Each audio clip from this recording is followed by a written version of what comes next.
Other than facing concession deal issues, Maynilad and Manila Water have another thing coming their way. And I'm talking about force majeure here. This is the El Niño that is expected next year.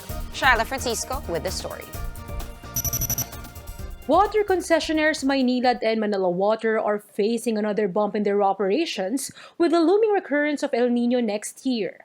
The companies are calling on the National Water Resources Board or NWRB to maintain the minimum allocation to them at 40 cubic meters per second until the summer months of 2020 to maintain their levels of service. Antonio Aquino, former president and current board director of Manila Water, said the initial allocation to them given by the NWRB were 46 CMS from the Angat Dam, but this had been cut to 40 CMS. Aquino said it would be important for the firms to come up with a long-term water supply sources, saying it would take some time before the 12.2 billion peso Kaliwa Dam project is completed.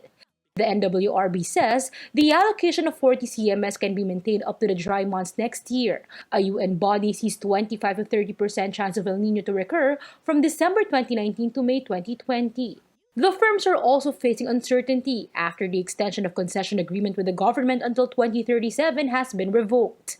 That means the deal is only up to the original date of 2022. Both concessionaires were alarmed with the decision, citing possible impacts on water tariff. But the Justice Department insisted there is legal basis for scrapping the extension, since there is no provision on the agreement detailing such a process. The DOJ also clarified that the discussion on the agreements was spurred not by any intent to bring in a new concessionaire but solely by the water crisis. But Senator Grace Poe fears the cancellation might only stretch out the water shortage. Pinaka-nababahala ko ngayon yung pag-revoke ng extension contract. Dahil kung yun ang mangyayari, alam mo kahit magpatayo tayo ng Wawa Dam, yung treatment facilities na, water treatment facilities, at saka yung conveyance, yung pag-distribute ng tubig sa mga households, sa mga businesses, pag hindi tinuloy ang pagpapagawa ng mga yan, kahit na may Wawa Dam ka na, pag tinigil ngayon yung distribution process, mawawalan tayo ng tubig. But Laban Consumer said unfinished projects can be discussed in the crafting of the New Deal with the government. The consumer group added the government or the private sector can take over these projects.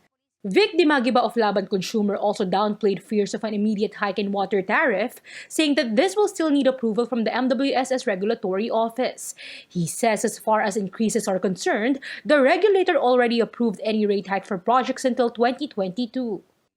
Huwag po tayong matatakot dyan sa announcement na dodoble ang presyo ng tubig. Kasi hindi po yan agad-agad unilateral na pwedeng gawin ng mga concessionaire. Dadaan pa yan sa masusing pagsusuri. What matters now per Laban Consumer is for the MWSS to ensure that projects committed until 2022 will be fulfilled.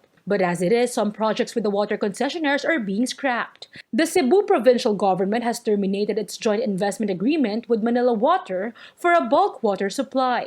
This was after the firm failed to consult the LGU before making changes in the deal. Cebu Governor Gwen Garcia assured though this will not affect water supply.